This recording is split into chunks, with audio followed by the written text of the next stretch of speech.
Este espacio es producido gracias a Tucart IA.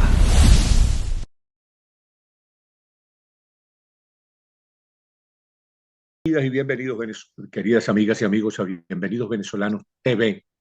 Bueno, hoy vamos a contarles algo que ya forma parte de la historia de Venezuela y del mundo. Y es que las figuras, los caudillos autoritarios, los déspotas, suelen atropellar a las religiones. En el caso latinoamericano, precisamente a la religión católica. Ustedes pueden recordar, por ejemplo, cómo Fidel Castro persiguió hasta llevar al exilio al obispo de La Habana, al monseñor Eduardo Moza Más Vidal, que hoy en día es un hombre que está en el camino de la santidad. Pinochet se ensañó contra Raúl Silva Álvarez, el alcalde de Santiago de Chile. Somoza contra Miguel Obando y Bravo, que terminó siendo cardenal. Él, él para desacreditar a Monseñor Obando y Bravo lo llamaba el comandante Miguel. Ese fue el caso de Ortega. Bueno, Chávez, Maduro y Delcy, o sea, la narcodictadura actual en Venezuela, ha actuado como siempre con rabia y sobre todo con miedo, porque saben la capacidad de opinión y de movilización que tiene la iglesia, contra muchos de nuestros prelados y curas más inteligentes, contra el monseñor Ovidio Pérez Morales, contra un monseñor que fue gloria de la iglesia y de la cultura venezolana, Rosalío Castillo Lara, contra un cura muy bregador como el jesuita Luis Ugalde, pero sobre todo ellos por algún motivo especial se han dedicado a perseguir con una hazaña viciosa a nuestro cardenal Baltasar Porras Cardoso, cardenal que fue arzobispo de Mérida, que ahora es el arzobispo emérito de Caracas, y es un hombre con una trayectoria como sacerdote realmente deslumbrante. Bienvenido, mi querido Monseñor Baltasar Porras Cardoso. Un gran abrazo, un gran abrazo. Bueno, he visto que usted, señor, ha tenido una carrera muy versátil. Aquí tengo anotado teólogo, filósofo, docente, profesor, escritor y hasta locutor. Háblenos un poquito de esa versatilidad suya. Bueno, las cosas que se van presentando pues en la vida y desde sacerdote pues recién ordenado, la necesidad de poder participar en las radios entonces en el llano, pues siempre sacaban que había que tener el título de locutor y bueno, tuve la suerte ¿Y usted de tuvo la sacar. experiencia en el llano también? Sí, como no, los primeros años míos de sacerdote estuve en Calabozo, 9 años como el señor Miguel Antonio Sala, lo cual me dio un horizonte bien interesante. Yo soy caraqueño, el llano no lo conocía, no había vivido pues ahí y conocer ese llano adentro, porque también tuve mucha relación con los padres dominicos de San Fernando de Apure.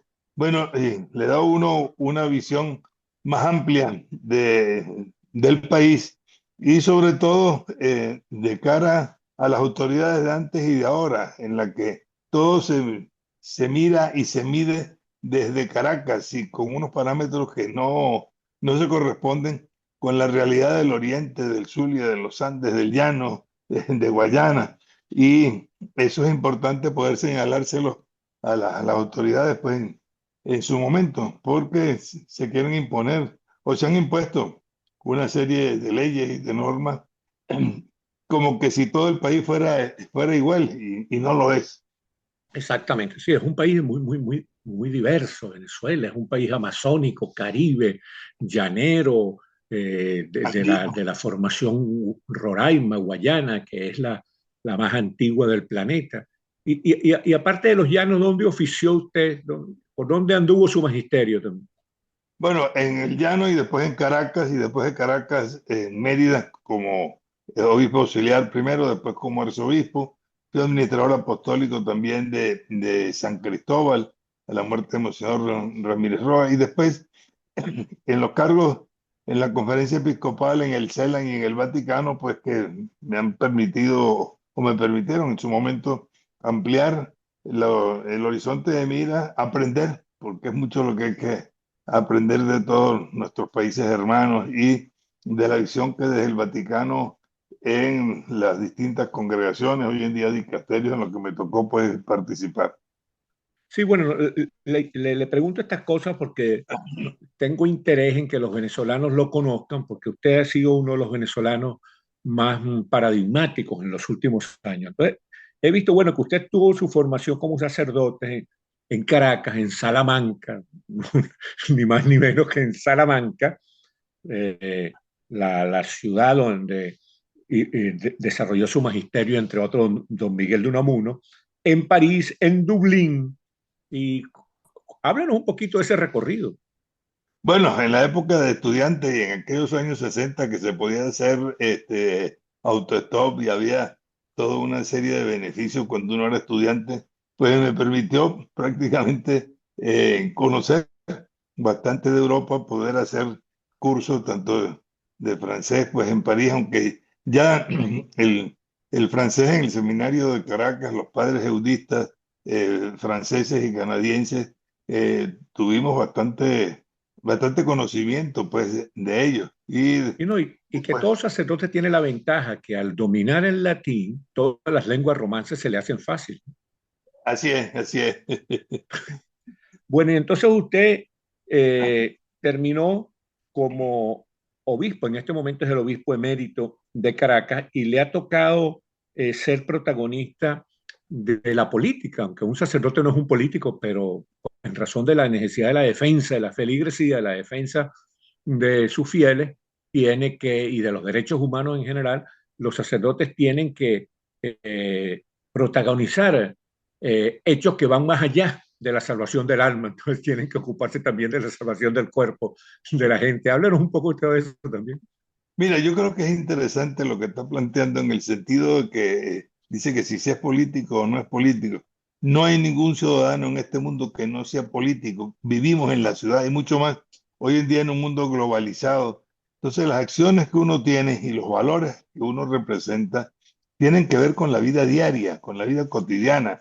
Y eso es lo que hay que estar señalando permanentemente. Lo que pasa es que hemos tenido, digamos, una especie de robo por parte de los que están en el poder, en el que se creen que son ellos los dueños de la política y los que marcan el sentido, y que el que no sea según los parámetros que ellos dicen, entonces que se está metiendo en un campo que no es, y no.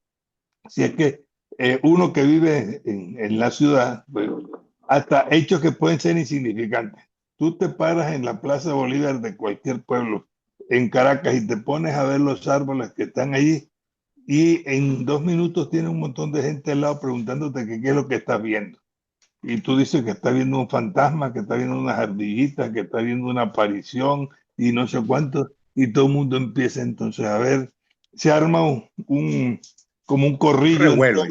un revuelo, porque entonces aparece uno que vende café, el otro que vende estampitas. Bueno, eso no es política, eso forma parte de la vida. Entonces, démonos cuenta que cualquier actuación, hasta por muy sencilla o humilde que parezca, tiene una relación con los demás y eso es lo que es la verdadera pues, política. No lo puede tratar de adueñarse pues de ello ningún sector de la población.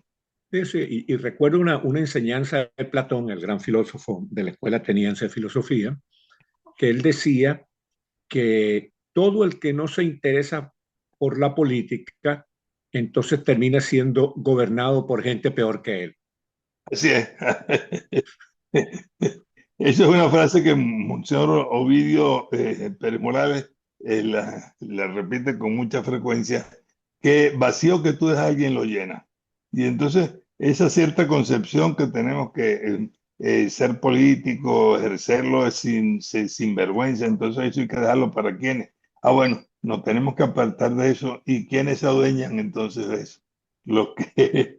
No, y que la antipolítica, en mi penúltimo libro, porque acabo de terminar el que puedo llamar el más reciente, una de las cosas que planteo es precisamente eso, que la antipolítica ha sido la gran estratagema, el gran truco para facilitarle la llegada al poder a los caudillos abusadores tipo Fidel Castro, Chávez, Pinochet, etcétera, etcétera. Así es, así es. Ahora dígame una cosa, mi querido Cardenal, eh, tengo entendido que usted fue un hombre muy cercano a su santidad Francisco y en consecuencia también es un hombre muy cercano al Santo Padre León XIV en este momento, ¿no? Entonces me Así es. gustaría un poco que, como sobre todo Francisco ha sido muy vituperado por alguna gente extremista, me gustaría un poco que nos hablara a los venezolanos un poco de esos dos pontífices. Mira, en primer lugar hay algo que es, digamos, un valor muy grande para los latinoamericanos. Y es que, y para la iglesia latinoamericana, la relación que existe entre las distintas conferencias episcopales, no solamente los obispos, sacerdotes, religiosas, laicos que intervienen allí, nos da o crea un clima, primero de fraternidad, de conocernos, de ver lo que nos separa, pero sobre todo lo que nos une. Y esto, pues, en todo el continente americano es eh, una, un hándicap muy grande, porque fíjate, el episcopado latinoamericano somos un poquito más de 1000 obispos y resulta que buena parte de ellos nos conocemos. ¿Cómo? Porque hay muchas reuniones de un tipo, de otro, con la Brasil, bueno, con el portugués, pero bueno, portuñol lo hablamos todos para, para entendernos. Y eso da una riqueza muy grande y hace que nos conozcamos las personas. Y esto es lo que en el caso de Bergoglio, como después también en el caso de Prevost, por haber, bueno, ser americano y ser latinoamericano también por sus años en el Perú, no nos resulta desconocido. No pasa esto igual en los otros continentes, bueno, por diversas razones. Y esto permite que una serie de aspectos que tienen que ver, como no, con la doctrina, con el trabajo, con la pastoral, tenga un hándicap positivo de parte de Venezuela. El, cuando se tuvo en el año 97 el Sínodo de América, el, el que estaba al frente del secretariado del Sínodo era el cardenal Escote, que ya murió, belga, y él nos dijo en más de una oportunidad, bueno, en los sínodos donde menos problemas hay es cuando están los latinoamericanos. ¿Por qué? Porque discuten mucho, pero terminan poniéndose de acuerdo. Eso no pasa en los otros, en los otros Voy a sitios. aprovechar esa anécdota que usted nos cuenta para preguntarle algo. Es que el gran esfuerzo, tengo entendido, del Papa Francisco fue convertir la iglesia en una iglesia misionera, ¿sí? De tratar de sacudir de la iglesia el espíritu burocrático y que saliera a la calle al encuentro con los fieles, que se convirtiera en una iglesia callejera. Y más o menos tengo entendido que el Papa León XIV también anda en esa onda. ¿Se ha avanzado en esa dirección, Cardenal? Indudablemente que sí. Y es que quizás la cultura latinoamericana nos acerca mucho y nos permite pues entrar en una relación que no se da en los otros continentes, no solamente no en la iglesia, sino en cualquier institución. Una autoridad, aunque sea nada más que un alcalde, por decir algo, en Europa, tiene un estatus y un comportamiento que es cercano y a la vez lejano de la población. Mientras que entre nosotros, si uno no está cercano, está fuera de pota, como se dice. ¿Por qué? Porque la vida precisamente nos lleva a eso. Y por eso esa frase pues del Papa Francisco, ¿no? Tiene que ser una iglesia en salida, hay que callejear, una que lo usó pues Callejear mucho, era una palabra muy argentina que él usaba mucho, sí, sí.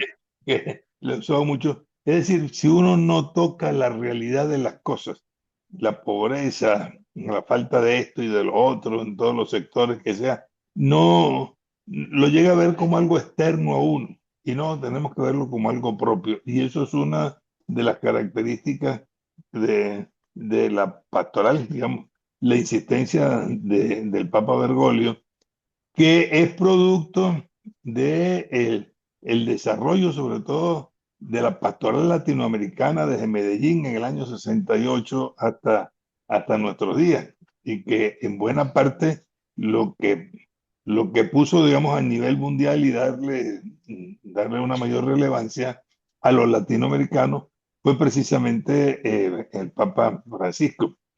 Y Sí, que señor. ahora, y una cosa interesante en Prevost es que, bueno, le tocó estar en Perú, en Chiclayo, en ese norte conflictivo, con toda una serie de situaciones, de problemas que se han presentado, de tal manera que conoce la realidad de la explotación, lo que significa esa frontera, lo que significa esa división entre unos sectores y otros, de tal manera que está muy claro de eso. Y el Papa Francisco, pues, eh, precisamente por el CELAN, lo conoció, y además él como superior general de los agustinos que fue, y que quiso ser misionero precisamente en el Perú y en esa zona, pero que en momentos conflictivos de otras diócesis en Perú, el Papa Francisco, a quien comisionó para que arreglaran en el Callao y en otros lugares, fue precisamente a Prevost, y que después es algo que hay que valorarlo. Parece que es un gran conciliador el Papa, ¿no? Sí, sí, eso es una de sus características, indudablemente que sí. Creo que en parte su carisma de Agustino, y después que le tocó en todas las partes, pues, del mundo, eso es una necesidad. Y además ver que el salto, diríamos así, eh, de Prevost, pasar de Chiclayo a prefecto de la congregación del dicasterio de obispos. Bueno, eso es el triple salto mortal. Sí, sí, sí. Que, Saltó a gerenciar a los obispos del mundo, ¿no? sí, sí, pero ¿de dónde venía? Que eso dentro, sobre todo de la mentalidad europea, bueno, uno tiene que ir como ascendiendo, ¿no? Mire, en la iglesia no existe eso, sino hay necesidades que cubrir y se cubren de una u otra manera. El mismo venezolano Monseñor Edgar Peña Parra, bueno, denuncio en Mozambique, pasa a ser el tercero de a bordo sustituto de la Secretaría de Estado. Bueno, eso es también algo que para nosotros nos parece como normal, pero para otras mentalidades no. Bueno, le he visto en una entrevista que le hicieron a usted recientemente, Cardenal. Usted hablaba de dos cosas, dos revelaciones que para cerrar este programa me interesaría mucho su comentario sobre eso. Una es que cuando salió del poder por un par de días Hugo Chávez Fría, después los terribles hechos sanguinarios que lo llevaron a salir del poder, el Fidel Castro, que era el protector de Chávez, le pidió al presidente del gobierno español, José María Aznar, que recibiera a Chávez. Eso es algo de lo cual no se tenía noticias hasta que usted lo reveló en una entrevista recientemente. Y otra, que sí ya se tenía noticia, pero usted puede darnos más particularidades sobre ese hecho, es que el Vaticano, buscando una salida pacífica para Venezuela, trató de facilitarle a Maduro una salida honorable para permitir que regresara la democracia, que Mundo González Urrutia asumiera la presidencia. Háblenos un poquito de esos dos anécdotas. Mira, siempre se dice que bueno, que si la iglesia está ausente de las cosas que se presentan, de las necesidades pues que hay, lo primero, en las memorias, me parece que es el segundo tomo de las memorias de Aznar, él hace alusión precisamente a eso. O sea que, y esto es lo que nos pone en evidencia algo que, por supuesto, a este tipo de personas le choca que se sepa. Yo soy amigo tuyo en la medida que tú estás en el poder. Como dejes de serlo, si te vi no te conozco, y que fue lo que ciertamente hizo Fidel pidiéndole eso a Aznar. Y Aznar lo dejó consignado, está en uno de los libros de su memoria, cosas que nos pasan así como desapercibidas. En segundo lugar, lo otro que se dice, bueno, que el Vaticano se preocupa o no de la situación de Venezuela. Yo no estoy revelando absolutamente nada, sino que eso es de lo que ha salido y que está claro. Hay algo que ya nos lo decía a nosotros el Papa Juan Pablo en más de una oportunidad. Mire, no le hable a los que gobiernan porque no oyen, háblele a la gente. Eso se lo Y después, dijo Juan Pablo II a usted. sí, sí, y no solamente eso, y después otra cosa que no hay que ser ingenuo, no hay que creer nunca cuando un gobierno dice, mire, esto es secreto, esto no lo va a saber nadie, porque todo lo manejan según el interés del momento. Claro. Y precisamente, bueno, ante la situación planteada en los últimos meses del año pasado en Venezuela y con la postura del presidente norteamericano, pues había que tratar de mediar lo que se convirtió aquí dentro del país, pues, en una burla. Que los americanos no van a venir, eso no sé cuánto, eso es puro bluff. Y bueno, que sabemos qué fue lo que pasó. Bien informado está siempre pues la diplomacia vaticana y el cardenal Parolín, un hombre que como la única anunciatura en la que él estuvo fue en Venezuela, le tiene un cariño y sigue la situación de Venezuela como nadie, indudablemente que sí. Y por eso el Vaticano, que lo suele hacer pues también a su estilo, no es a través de los medios y dando gritos y no sé cuánto de que sepan lo que se hace. Mire, hay que buscar el bien del pueblo venezolano, hay que evitar cualquier cosa que sea que nos lleve pues a un conflicto armado, a lo que pasó pues el 3 de enero, y fue decir, mire, esto está en estas situaciones y es una evidencia la serie de denuncias reales de corrupción y de narcotráfico y, y de trata de personas, de relación que quiere ser no con el norteamericano, sino con las otras potencias. Bueno, eso es algo que la geopolítica tiene también sus reglas o sus normas. Mejor es buscar una salida de estos. Se le está ofreciendo, pues, esto. Ah, no, y bueno, ya sabemos, salió bailando y burlándose y tal, y bueno, las cosas resultaron Y es muy como son. interesante porque si algún sector de la sociedad venezolana ha sido maltratado por la narcodictadura Chávez, Maduro, Delcy, ha sido precisamente la iglesia. Entonces, la No, iglesia, y la razón es una sola. En un país en el que se ha sistemáticamente destruido las instituciones, la única institución que no se ha doblegado en ningún momento, no es que estuviera en contra, sino siempre señalando lo que es el bien de la gente. Y sabemos cómo los populismos llevan a plantear toda una serie de cosas que son cantos de sirena. Y bueno, decir, mire, la verdad es otra. Y sabemos todas las cosas pues que se dijeron. Que esto me hace a mí referencia, tú señalabas, bueno, sí, el haber estudiado en Salamanca, para mí ha sido una eh, de las grandes glorias, vamos a decir, que he tenido en mi vida. ¿Por qué? Porque eh, ha sido la escuela de Salamanca desde el siglo XVI hasta nuestros días, con una sensibilidad por lo social, con una sensibilidad por los más pobres. ¿Cómo, cómo explicarnos que en el siglo XVI aquellos grandes teólogos dominicos de Salamanca, sin haber estado en América, sin haber tocado conocido qué es eso del indio, defender la vida y que tiene la misma dignidad que nosotros? Bueno, eso es y algo un que acto defensor fue Francisco de Vitoria, Fray sí, Francisco de sí, sí, Vitoria. sí, sí. Pues no solamente eso, sino que logró y le pidió y le exigió nada menos que a Carlos V, que no era Que no era digamos, cualquier, no era una pelusa. sí. Y le digo, siéntese ahí en los mismos pupitres, digamos, de Salamanca para que oiga lo que son las reelecciones de Francisco de Vitoria. Y que fue lo que hizo que el rey, bueno, diera todas aquellas normas que se dieron en los años 30 y 40 del siglo XVI. Bueno, eso indica una sensibilidad en función de los valores supremos que es la dignidad de la persona humana. Y eso es algo eh, que solo si se toca la realidad, que era una de las cosas que también insistió el Papa Francisco. ¿Cuál fue una de sus opciones? una de sus opciones fundamentales del Papa Francisco fue las periferias.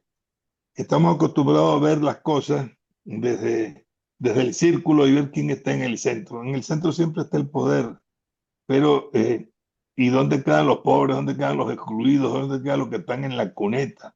Y por eso él siempre decía, mire, no, la imagen real del mundo no es el círculo, sino que es el poliedro. Y hay que ir a las esquinas. Y esos son los que deben ser el centro de lo que nosotros hacemos.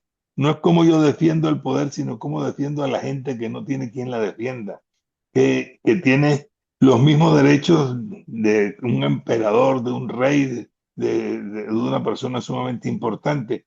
Eso es lo que nos permite avanzar en el auténtico sentido de igualdad y de equidad.